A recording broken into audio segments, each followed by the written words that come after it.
हाँ, तो last class है ये जर्नल एंट्री की, जिसमें मैं कुछ एडवांस जर्नल एंट्री आपको समझाने वाला हूँ। तो आइए स्टार्ट करते हैं आज की पहली जर्नल एंट्री, जो कि आपके बोर्ड पे मैंने लिख दी है एडवांस में ही। ठीक है, क्या लिखा हुआ है? Goods costing ₹10,000 sold for. मतलब मेरे पास 10,000 रुपये का माल था। हो सकता है उसे मैं सस्ते में बेच दूँ, या हो सकता है उसे महंगे में बेच दूँ। क्या होगा अगर 10,000 की चीज़ को मैं 9,000 रुपये में सेल आउट कर रहा हूँ? इस केस में मान के चल रहा हूँ जो भी ट्रांजेक्शन में गुड्स का कर रहा हूँ वो कैश में हो रहा है, कैश में बेच रहा हूँ। ठीक है, तो 9,000 रुपये में बेचूंगा, तब पहला आइटम तो कैश आएगा, कैश आएगा।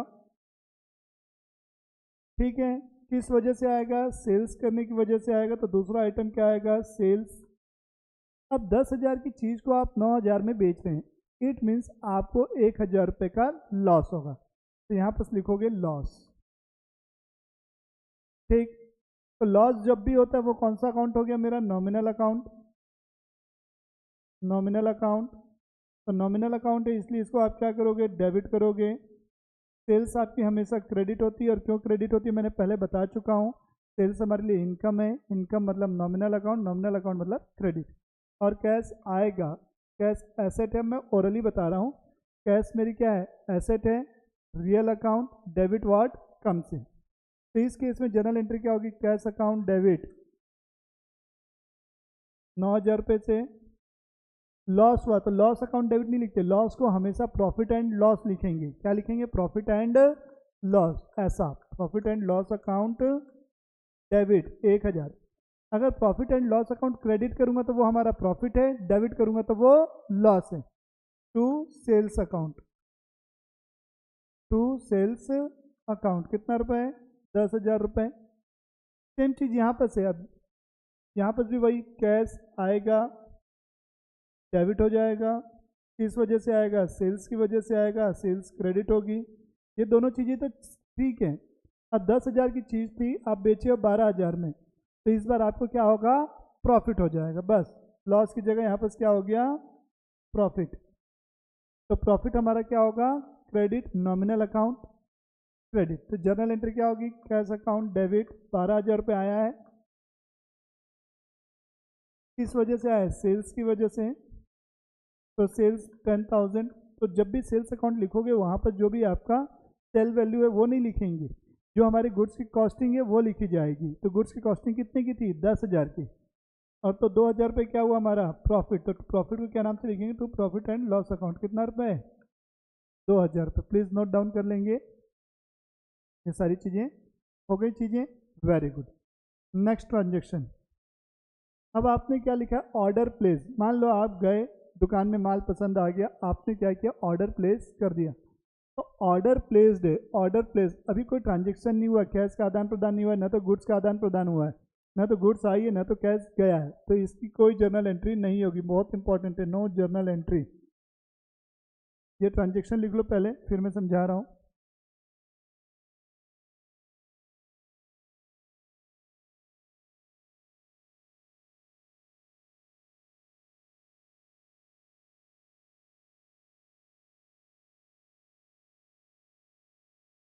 जैसे क्या लिखा है? Placed order to X for ₹2,00,000। मैं एक दुकान में गया, वहाँ मिस्टर एक्स नाम का एक बिजनेसमैन था, उसको मैंने माल पसंद आया, 2,00,000 रुपए का ऑर्डर दे दिया। कितने का ऑर्डर दे दिया? 2,00,000।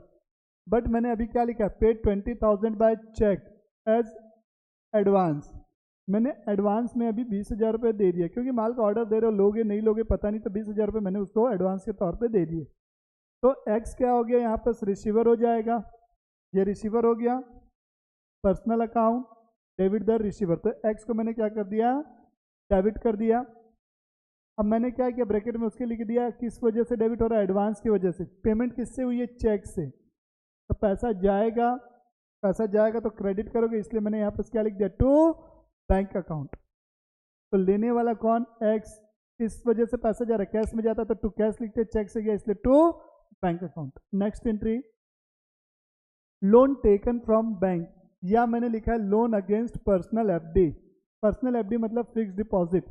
जैसे बैंक में आप पैसे जमा करते हो तो बैंक में एक सेविंग अकाउंट होता है, एक करंट अकाउंट होता है। ठीक है, तो सेविंग बैंक अकाउंट में आपको 3, 3.5, 4% तक का सालाना ब्याज मिलता है। तो एफडी करते हो तो एफडी एक फिक्स टर्म के लिए होती है, 1 साल, 2 साल, 3 साल, 5 साल, 10 साल, जितने टाइम पीरियड के लिए आप करना चाहते हो। तो बैंक में आपकी एक फिक्स डिपॉजिट पड़ी हुई थी, ठीक है, बैंक में आपकी क्या एक फिक्स डिपॉजिट पड़ी हुई है, या उसके अगेंस्ट में आप लोन ले रहे हो, या नॉर्मल बैंक से आप लोन ले रहे हो। तो बैंक से लोन ले रहे हो तो आपके बैंक अकाउंट में ही आता है, आपको कैश कभी नहीं देगी बैंक ला के, कैश ला के देगी तो उसका प्रूफ नहीं रहेगा, इसलिए वो बैंक क्या करती है, आपके बैंक अकाउंट में क्रेडिट कर देती है उस पैसे को। तो बैंक का बैलेंस आपका क्या हो गया, बढ़ जाता है। बैंक से लोन ले रहे हो तो बैंक का बैलेंस बढ़ रहा है, आपके बैंक अकाउंट में पैसा ट्रांसफर कर रही है। तो पहली चीज़ क्या होगी, बैंक का बैलेंस बढ़ा मतलब एसेट बढ़ गई, समझ लो। तो बैंक अकाउंट डेबिट। और अब हमारा किस वजह से बढ़ रही है, लोन, लोन हमारी क्या हो गई, लाइबिलिटी हो गई। तो लाइबिलिटी भी क्या हो रही है, बढ़ रही है, क्योंकि वो पैसा मुझे इन फ्यूचर देना। ऐसा नहीं कि अपन क्या करें, पैसा लिया और भाग गया विजय माल्या टाइप, ऐसा नहीं। तो बैंक की क्या होगी, लाइबिलिटी भी बढ़ेगी। तो इसलिए क्या लिखोगे, लोन कहाँ से है, बैंक से है, तो टू बैंक लोन। अगर ये लोन में किसी पर्सन से लिया होता, मान लो जैन से लिया था, तो टू जेन्स लोन अकाउंट हो जाता। रमेश से लिया होता तो टू रमेश लोन अकाउंट हो जाता, ऐसा। तो जहां से भी लोन लिए रहेंगे उसका नाम आएगा। नेक्स्ट एंट्री है transfer of funds from one bank to another bank. मान लो मेरे पास एसबीआई में एक बैंक अकाउंट है और एक पंजाब नेशनल बैंक जिसको पीएनबी अकाउंट बोलते हैं, वहाँ पर मेरे पास बैंक में पैसे रखें। अब मुझे ज़रूरत है पीएनबी बैंक अकाउंट में पैसा चाहिए मुझे, तो मैं एसबीआई से अपने बैंक अकाउंट में पैसे ट्रांसफ़र कर रहा हूँ, एक अकाउंट से दूसरे अकाउंट। पैसा मेरा ही है और मेरे ही बैंक अकाउंट में, बस बैंक अकाउंट का नाम चेंज हो गया। तो कहाँ कौन होगा, पीएनबी रिसीवर होगा, पीएनबी रिसीवर। तो बैंक में आएगा तो bank account debit, bank account debit. एक बैंक का बैलेंस बढ़ेगा तो पीएनबी का बैलेंस बढ़ गया, तो पीएनबी अकाउंट डेबिट, पीएनबी लिख दोगे। टू दूसरे बैंक का बैलेंस क्या होगा, कम होगा, तो बैंक अकाउंट क्रेडिट हो गया, तो टू बैंक अकाउंट कौन सा, एसबीआई। बस और कुछ भी नहीं, एक बैलेंस बढ़ा दूसरा बैलेंस कम हो गया, और कुछ भी नहीं है। फिर एक एंट्री है deposit cheque from saving account as from saving bank account as capital. अब जैसे मुझे बिजनेस चालू करना था, बिजनेस चालू करने के लिए मुझे क्या किया, कैपिटल तो लगा दिए। अब मुझे क्या हुआ, कुछ बैंकिंग ट्रांजेक्शन भी करने होते हैं, मान लो किसी को पेमेंट चेक से चाहिए, आरटीजीएस करना है, एनईएफटी करना है, तो मैंने बैंक अकाउंट ओपन कर लिया अपने फर्म का और उसमें एक सेविंग अकाउंट खोल लिया और उसमें कुछ पैसे बिजनेस के लिए जमा कर दिए कि हाँ यार ये पैसा बिजनेस में रहेगा। तो एक हिसाब से वो भी आपका क्या है, कैपिटल ही तो है, बिजनेस के लिए ही तो आप जमा कर रहे हो। तो यहाँ पर इस बार जो पैसा लग रहा है वो कैश में ना लग के बैंक के माध्यम से लग रहा है, इसलिए आप यहाँ पर एंट्री क्या करोगे, कैश की जगह क्या लिख दोगे, बस बैंक अकाउंट। तो ये एंट्री होगी bank account debit to capital account, bank account debit to capital account, बस और कुछ भी नहीं है। एक लास्ट है placed in fixed deposit by transfer from current account. तो ये फिक्स डिपॉजिट में आप पैसा जमा कर रहे हो, तो फिक्स डिपॉजिट अकाउंट डेबिट हो जाएगा। इसका बैलेंस कहाँ, पैसा placed in fix deposit, FD कर रहे हो आप, क्या कर रहे हो आप, एफडी कर रहे हो, फिक्स डिपॉजिट अकाउंट डेबिट।